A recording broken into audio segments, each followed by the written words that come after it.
देखो, विग्रहराज चतुर के अंतर्गत आगे लेते हैं प्रमुख विजय।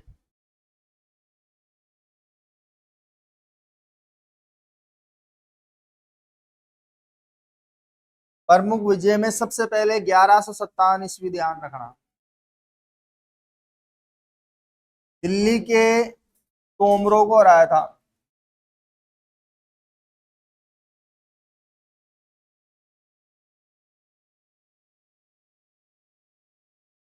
और यहीं दिल्ली की इंद्रपुरी, कौन सा क्षेत्र दिल्ली में, इंद्रपुरी की राजकुमारी, क्या नाम था, देसल दे।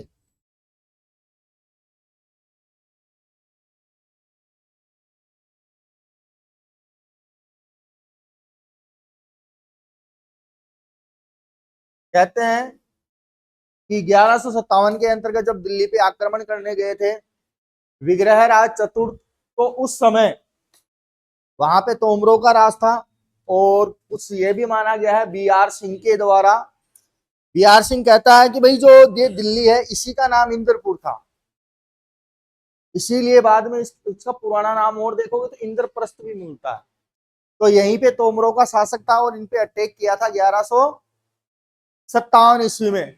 अब युद्ध के अंतर्गत जब तोमर हार गए तो वहां की जो राजकुमारी थी इंद्रपुर, इंद्रपुर की कौन, देसल दे, वो उससे प्रभावित होती है विग्रह राज से, और विग्रह राज के पास में विवाह का प्रस्ताव भेजती है। कुछ कहानियां तो ऐसे मिलती है, कुछ ये कहते हैं कि छोरी का जो बाप था वो विवाह प्रस्ताव भेजता है।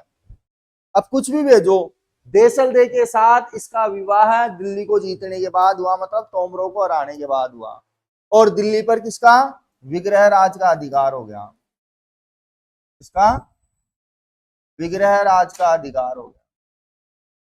और इस प्रकार से पहली बार दिल्ली क्या बनी, अजमेर के चौहानों की राजधानी। इसीलिए चौहानों का जो स्वर्णकाल कहलाता है वो विग्रह राज चतुर्थ का ही कहलाता है। पूछा हुआ क्वेश्चन है कि अजमेर का वह कौन सा शासक था जिसके द्वारा दिल्ली को राजधानी बनाया गया, तो वो विग्रह राज चतुर्थ, ध्यान रखना। इसके अलावा गजनी के शासक,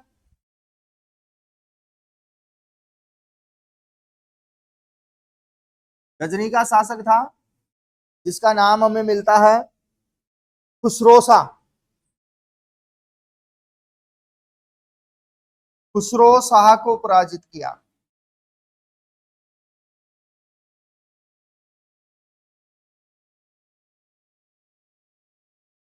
ध्यान रखना इसके बारे में भी। इसके अलावा इसने विजय प्राप्त की, गुजरात के शासक कुमारपाल को हराया, गुजरात के चालुक्य शासक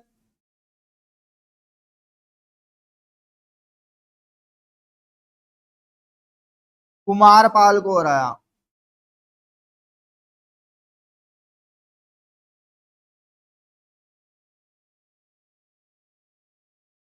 इसके अलावा एक उल्लेख मिलता है हांसी हरियाणा पे अधिकार किया इसने, हांसी हरियाणा में पड़ता है।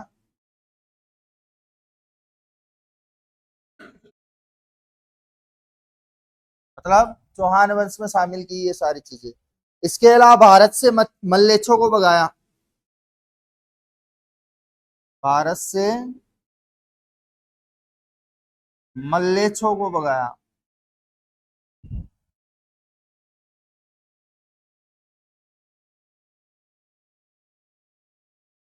मल्लेच्छों का मतलब है विदेशी जातियां, क्या नाम है, विदेशी जातियां। लेकिन जिन्होंने 12th पढ़ी है और 12th में हिस्ट्री पढ़ी है उनके लिए मैं बता दूं, मल्लेच्छ कौन होते थे, मल्लेच्छ वो लोग होते थे जिन्हें संस्कृत नहीं बोलनी आती।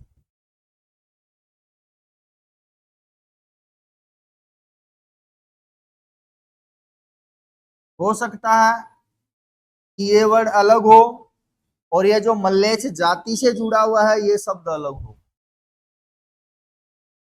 एनसीईआरटी में जब आप पढ़ोगे तो संस्कृत नहीं बोलने वाले लोगों को मल्लेच्छ कहा गया है। क्या कहा गया है? ध्यान रखना साइड में। मैंने क्या कहा, एक वर्ड से मिलते जुलते कई जीके के क्वेश्चन है। कॉन्सेप्ट क्लियर होगा तो ही आप आंसर दे सकते हो, नहीं यहाँ पे जैसे मल्लेच्छ कौन है, आप कर रहे हो विदेश जाती है तो वो गलत हो जाएगा।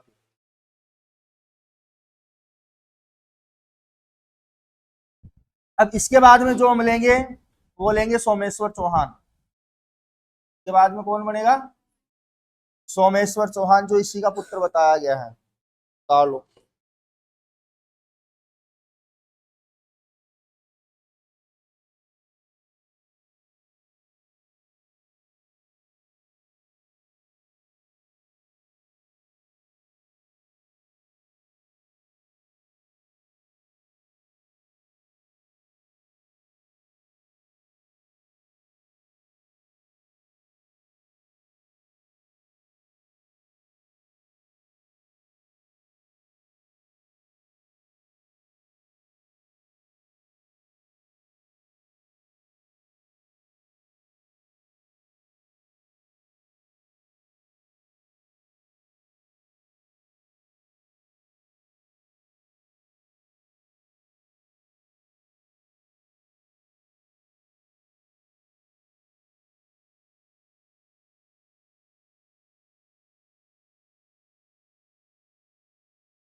हो गया?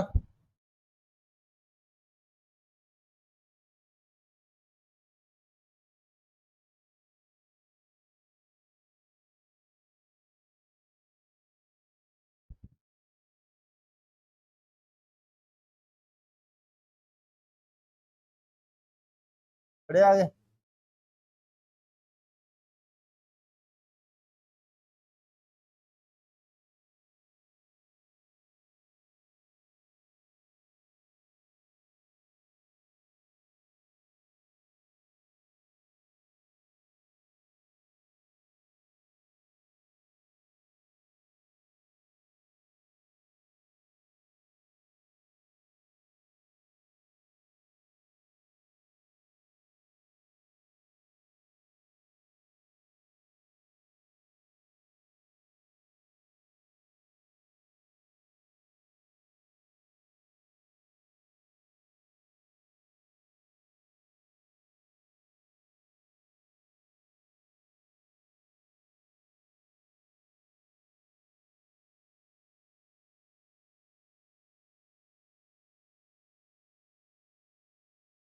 हो गया।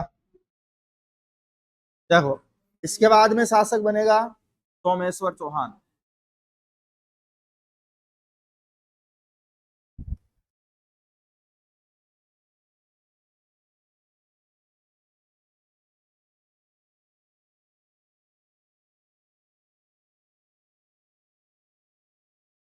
इसका शासन काल हमें मिलता है 1166 ईस्वी से लेकर 1177 ईस्वी तक। कब से कब तक? इसकी पत्नी थी कर्पूर देवी, जो कि दिल्ली के शासक अनंतपाल तोमर की पुत्री थी। दिल्ली शासक अनंतपाल तोमर की पुत्री। अब देखो, दिल्ली जो नाम पड़ा है ना, वो इस अनंतपाल तोमर ने दिया, कुछ ऐसा बताया गया है। इससे पहले इंदरपुर और उससे पहले इंद्रप्रस्थ के नाम से प्रसिद्ध। तो दिल्ली का संस्थापक कहा गया है इसे, दिल्ली का संस्थापक, ध्यान रखना। इन्हीं के एक पुत्र जन्म होता है, पुत्र का नाम था पृथ्वीराज चौहान।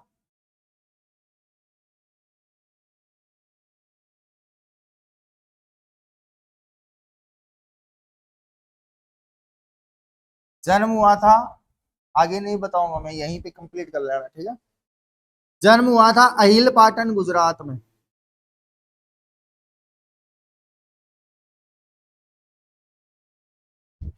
1166 ईस्वी में के आसपास। अब अहिल पाटन गुजरात का ही एक शासक था, मूल राज भीम सिंह द्वितीय। कौन था? भीम सिंह सेकंड।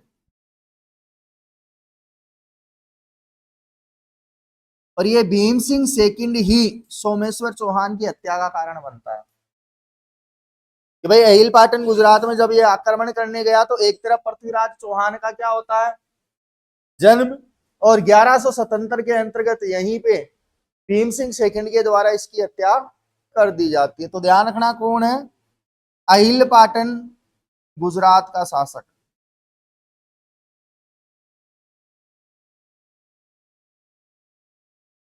और इसी के द्वारा सोमेश्वर चौहान की हत्या कर दी गई।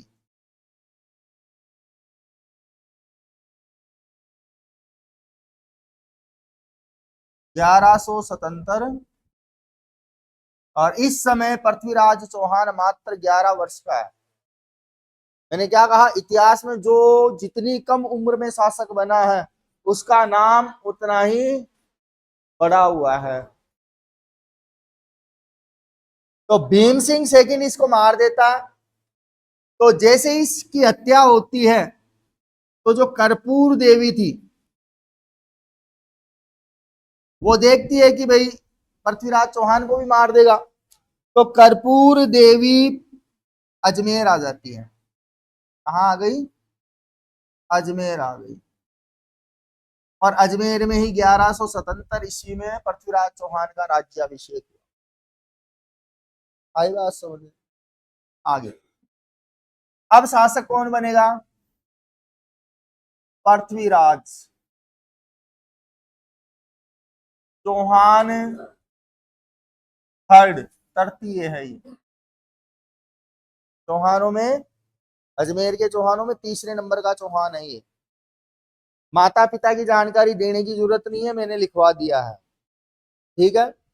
बस इतना ध्यान रखना कि इसका जो शासन काल था वो था 1177 ईस्वी से 1191 में तराइन, 1192 में दूसरा युद्ध, ठीक है। और 93-94 के आसपास इसकी मृत्यु हो जाती। शासक कब बना? अब 1177 में जब शासक बना तो इसके कुछ व्यक्तियों ने इनका साथ दिया, जैसे प्रधानमंत्री कदमदास, या इसी को बोलते हैं केमास। और ये केमास वही है जिसने सोमेश्वर चौहान के समय नागौर दुर्ग को बनवाया था। सोमेश्वर चौहान का क्या था, ये सामंत हुआ करता था। सेनापति भुवनदास, भुवन दास। इसके अलावा मंत्री जो इसके दरबार में थे, नाम मिलता है स्कंद, वामन और शोड। और इसका भाई था हरिराज चौहान। कौन था? हरिराज चौहान, नाम याद रखना। पृथ्वीराज चौहान की उपाधियों की मैं बात करूं तो उपाधि है राय पिथोरा। और एक मिलती है दल पंगुल। दल पंगुल। ये दोनों उपाधियां किसकी है? पृथ्वीराज चौहान की। अब भाई जब छोटा था तो ये सारे जो लोग थे ये कर्पूर देवी के निर्देश में कार्य करते थे।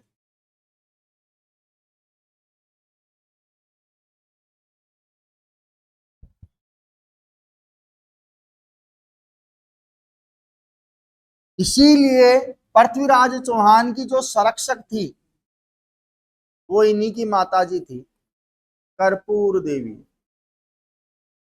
इनके संरक्षण में ही इन्होंने गद्दी को संभाला था। और ये चारों लोग कर्पूर देवी के निर्देशन में काम करते थे। मतलब गद्दी पे बैठा तो कौन है? पृथ्वीराज चौहान, लेकिन सारा काम धाम कौन देख रही है? इसकी मम्मी कर्पूर देवी। कौन देख रही है? कर्पूर देवी। उतारो यहां तक,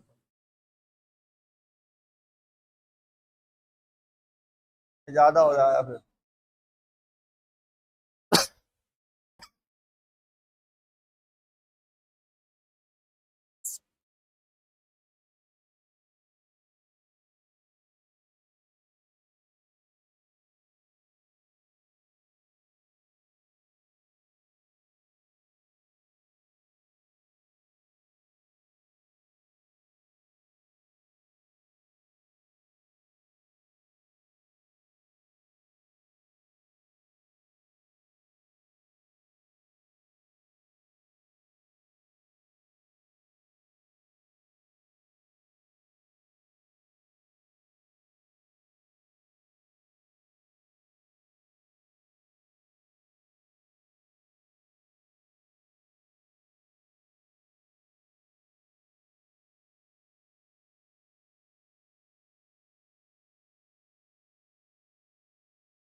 देख लो, इधर देख लो, एक साथ उतार।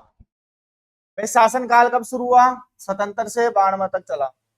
प्रधानमंत्री कदमदास, सेनापति भुवनदास, मंत्री स्कंद वामन सोड और भाई हरिराज, ये सारे किसके निर्देशन में काम करते थे? कर्पूर देवी। उपाधियों में मैं बात करूं तो राय पिथोरा या दल पंगुल। इसके अलावा इसके चचेरे भाई, एक का नाम था नागार्जुन,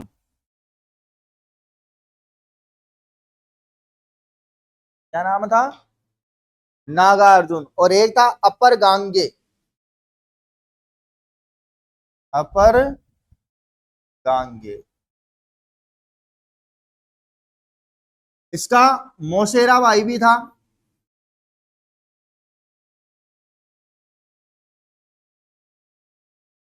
मोसेरा भाई था जयचंद गढ़वाल, जयचंद गढ़वाल। और ये था कन्नौज का शासक।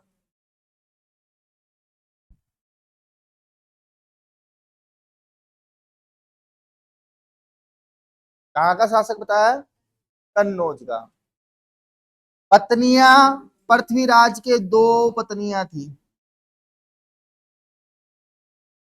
कितनी पत्नियां बताएगी ये? पहली पत्नी मतलब बीबी नंबर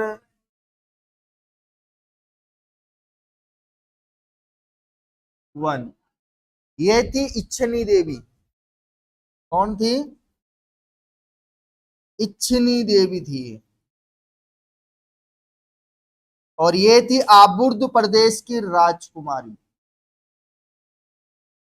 आबुर्द प्रदेश आज वर्तमान में हम कहते हैं सिरोही को बोलते हैं। और आबुर्द प्रदेश जो नाम पड़ा है ना, वो आबुर्दा माता के नाम पे पड़ा है सिरोही का, ध्यान रखना इस चीज का। आबुर्द प्रदेश सिरोही की राजकुमारी थी।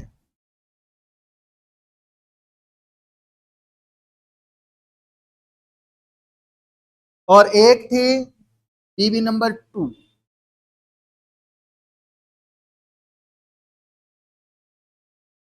जिसका नाम था संयोगिता।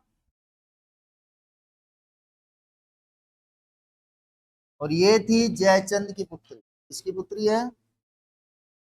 जयचंद की पुत्री।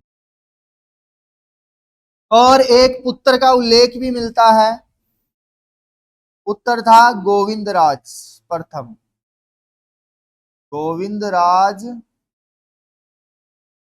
फर्स्ट, गोविंदराज प्रथम को बताया गया है। हाँ, हाँ। अब मैं क्या बोलूं तो फिर बात क्या, विवाद हो जाएगा फिर, क्योंकि ऑनलाइन रह गया मैं,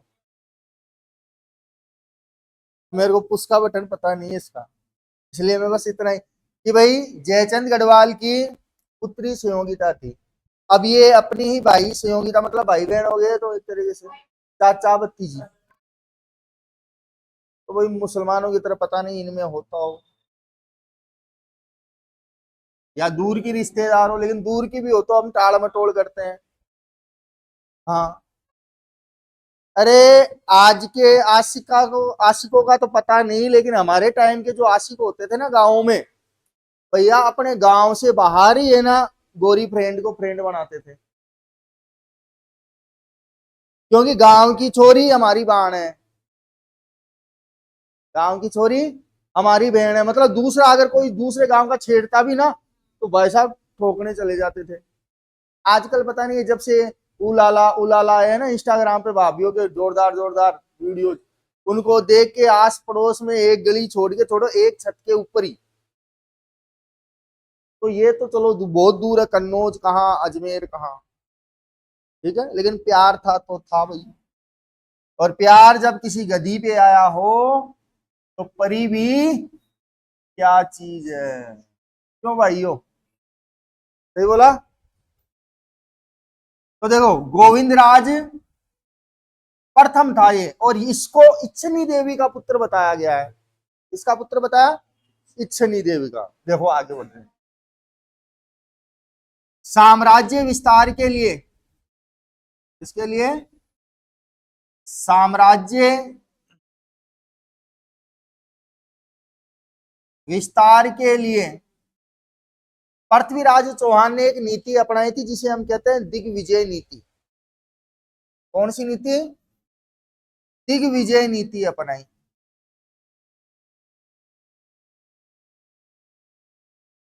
और इस दिग्विजय नीति के तहत इसने कई शासकों को हराया, मतलब प्रमुख युद्ध, प्रमुख युद्ध। प्रमुख युद्धों में अगर मैं बात करूं तो ध्यान रखना, सबसे पहले इसने अपने चचेरे भाई को, क्वेश्चन पूछा हुआ है ये, कि पृथ्वीराज चौहान ने सर्वप्रथम किस पर विजय प्राप्त की? तो ऑप्शन में था नागार्जुन, जो कि इसका चचेरा भाई था। तो ध्यान रखना 1178 में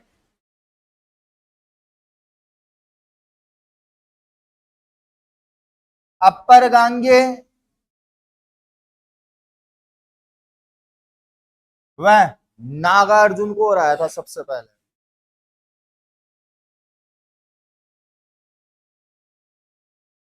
ये पहली विजय है, इसी को हम क्या कहते हैं? प्रथम विजय। देखो 77 में शासक बना, 78 में पहला युद्ध लड़ा और अपने ही भाइयों को इसने हरा दिया, और इसमें ये क्या रहा? विजय। तो इसी को हम पृथ्वीराज चौहान की प्रथम विजय भी कहते हैं। इसके बाद में 1182 में भंडानकों को हराया।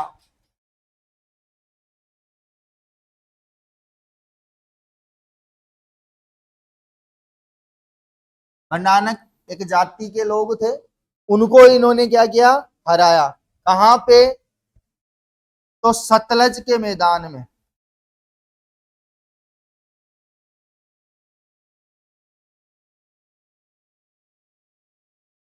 सतलज के अंतर्गत एक जाति पाई जाती थी, इस जाति को 1182 के अंतर्गत हराया, जिस जाति का नाम था भंडानको। इसके बाद में हमें 1182 के अंतर्गत एक युद्ध और मिलता है, जिसको हम कहते हैं पहोबा का युद्ध, या कई बुकों में महोबा का युद्ध भी आता है। देखो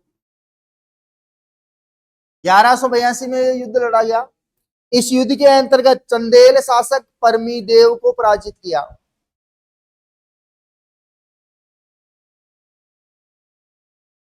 एक तरफ पृथ्वीराज है और एक तरफ चंदेल शासक परमी देव, और इसी परमी देव के सेनापति थे आला और उदल, और उदल पूछा हुआ है कि आला और उदल किसके थे? परमी देव के। चंदेल मध्य प्रदेश का शासक था ये। देखो इस युद्ध का कारण क्या था? तो कारण ये परमी देव था कि दिल्ली से जब पृथ्वीराज चौहान की सेना लौट रही थी तो उस पे परमी देव के सैनिकों ने हमला कर दिया था। दिल्ली से जब अजमेर की तरफ जा रहे थे ये, तो दिल्ली लौटती हुई सेना पे कह लो, या दिल्ली से अजमेर आती हुई सेना पे कह लो, या अजमेर से दिल्ली जाती हुई सेना पे कह लो, उस सेना के ऊपर परमीदेव चौहान के सैनिकों ने क्या कर दिया? हमला कर दिया। और इसी हमले का बदला किस रूप में लिया इन्होंने? पहोबा के युद्ध में परमीदेव को हराकर। तो इस युद्ध में हार किसकी हुई, जबकि इस युद्ध में जीता कौन? और इस युद्ध का कारण क्या था? पृथ्वीराज की सेना पर परमीदेव के सैनिकों द्वारा आक्रमण करना, द्वारा आक्रमण करना। वो अलग है, वो अलग है, ये अलग है, दोनों की डेट भी अलग है। अरे एक स्थान पे दोबारा जाके लड़े नहीं सकते। पानीपत के 3-3 युद्ध लड़े, अलग अलग टाइम पे, अलग अलग शासकों के बीच में। तराइन के युद्ध अलग अलग समय पे। तो यहां तक तो एक बार करो, फिर टाइम बच रहा है उस हिसाब से लेंगे, नहीं ज्यादा हो जाएगा फिर, क्योंकि आगे तो फिर यहाँ से है ना भी।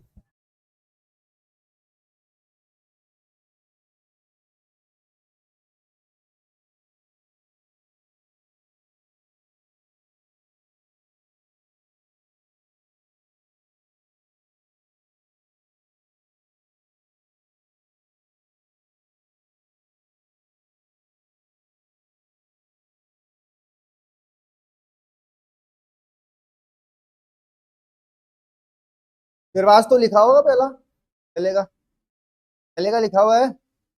लिखते कहाँ थे, बात करते थे, हैं? ये भी तेरे भाई हैं, सब बेरोजगार, सीरियस नहीं है अभी तक ये।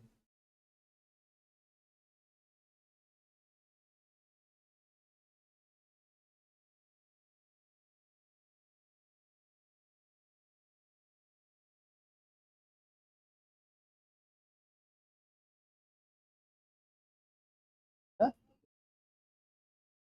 कहाँ पे, इस पे?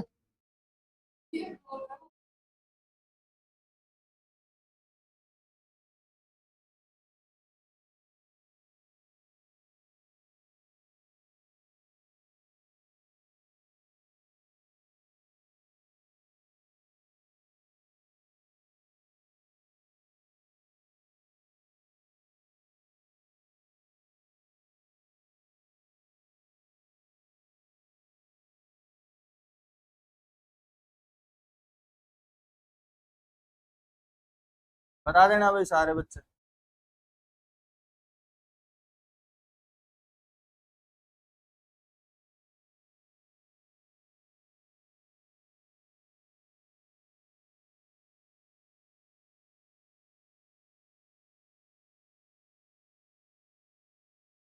क्या हुआ?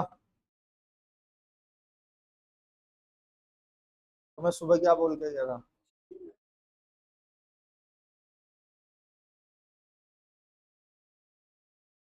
सुबह क्या बोल के गया था भाई मैं?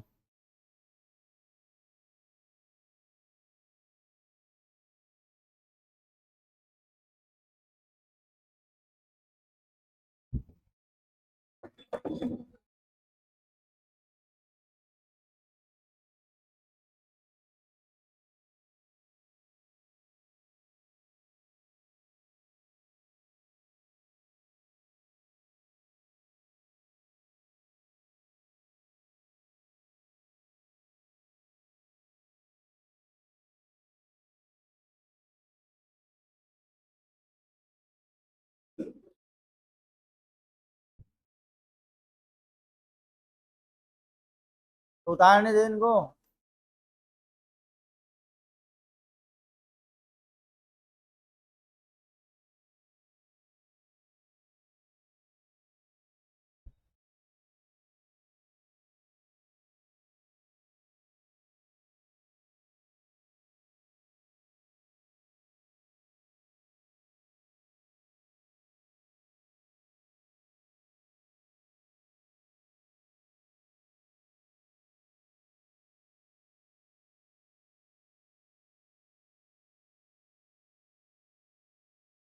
पृथ्वीराज कंप्लीट नहीं है, ध्यान रखना।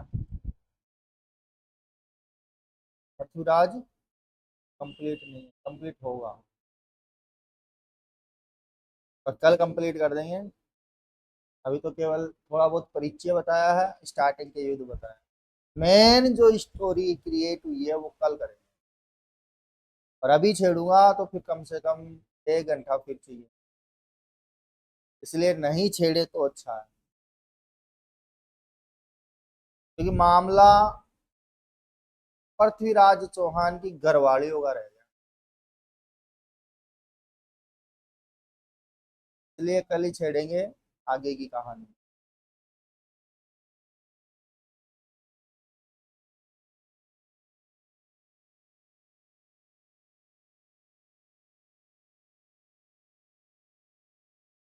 और कहते हैं कि भाई पृथ्वीराज चौहान को जो दिल्ली मिली थी वो इसके नाना ने दी थी।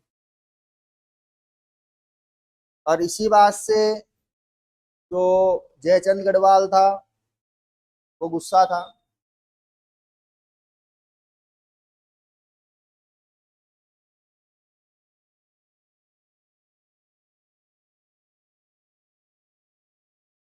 कहाँ? अभी तो क्वेश्चन पूछूंगा कल वाले। 5 मिनट है।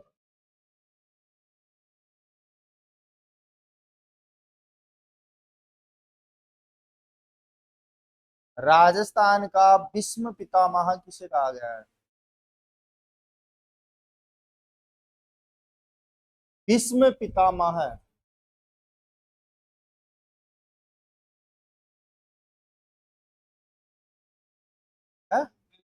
कुंवर सिंह। कुंवर सिंह तो बिहार में था 1857 की क्रांति के समय। कुंवर कनक सिंह था।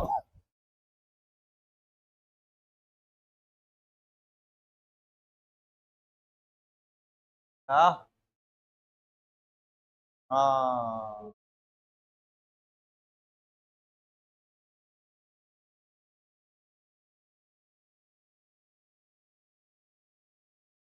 मेवाड़ का पितरंता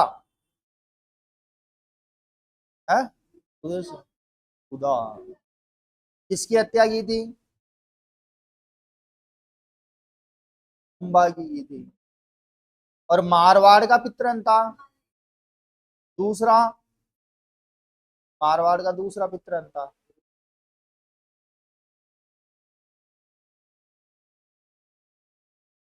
अरे अभय सिंह के कहने पे तख्त सिंह ने अपने पिता की हत्या नहीं की थी या? चौहानों का पितरंता कल परसों पढ़ाया तुम्हें।